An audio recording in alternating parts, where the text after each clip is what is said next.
Napakatanga mo, Yusek Claire Castro. Impactang Claire Castro. Humingi ka ng patawad sa mga teachers nating hayop ka. So alarming. Saan nanggagaling yung modo? Di ba sa bahay? Kasi sa bahay pa lang, yung magandang pag-uugali ay tinuturo na sa mga bata.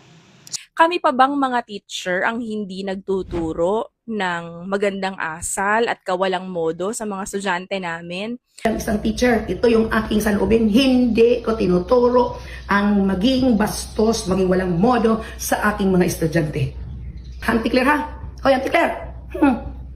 Madam, bakit naman ganon?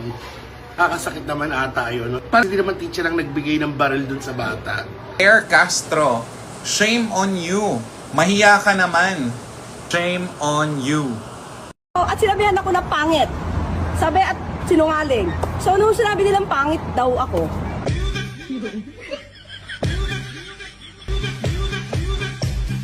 Pero bakit kasalanan ko? Parang kasalanan ko.